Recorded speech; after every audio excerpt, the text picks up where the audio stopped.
बहुत समय पहले की बात है। किसी गांव में एक किसान रहता था। वह रोज सुबह उठकर नदी से स्वच्छ पानी लेने जंगल जाया करता था। इस काम के लिए वह अपने साथ दो बड़े घड़े ले जाता था, जिन्हें वो लकड़ी में बांधकर अपने कंधे पर दोनों ओर लटका लेता था। उनमें से एक घड़ा कहीं से फूटा हुआ था और दूसरा एकदम सही था। इस वजह से रोज घर पहुंचते पहुंचते किसान के पास कम पानी ही बच पाता था। ऐसा 2 सालों से चल रहा था। सही घड़े को इस बात का घमंड था कि वो पूरा का पूरा पानी घर पहुंचाता है और उसके अंदर कोई कमी नहीं है। वहीं दूसरी तरफ फूटा घड़ा इस बात से शर्मिंदा रहता था कि वो आधा पानी ही घर तक पहुंचा पाता है और किसान की मेहनत बेकार चली जाती है। फूटा घड़ा ये सब सोचकर बहुत परेशान रहने लगा और एक दिन उससे रहा नहीं गया। उसने किसान से कहा, मैं खुद पर शर्मिंदा हूं और आपसे क्षमा मांगना चाहता हूं। किसान ने पूछा, तुम किस बात से शर्मिंदा हो? घड़ा बोला, शायद आप नहीं जानते, पर मैं एक जगह से फूटा हुआ हूं और पिछले 2 सालों से मुझे जितना पानी घर पहुंचाना चाहिए था, बस उसका आधा ही पहुंचा पाया हूं।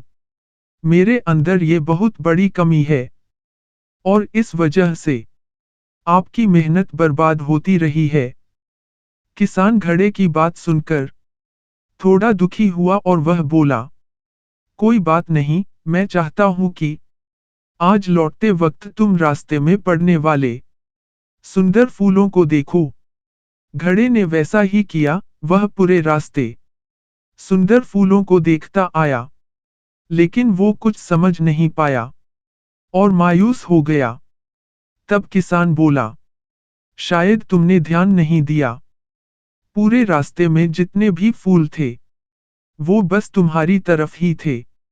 सही घड़े की तरफ एक भी फूल नहीं था। ऐसा इसलिए क्योंकि मैं हमेशा से तुम्हारे अंदर की कमी को जानता था और मैंने उसका लाभ उठाया। मैंने तुम्हारी तरफ वाले रास्ते पर रंग बिरंगे फूलों के बीज बो दिए थे।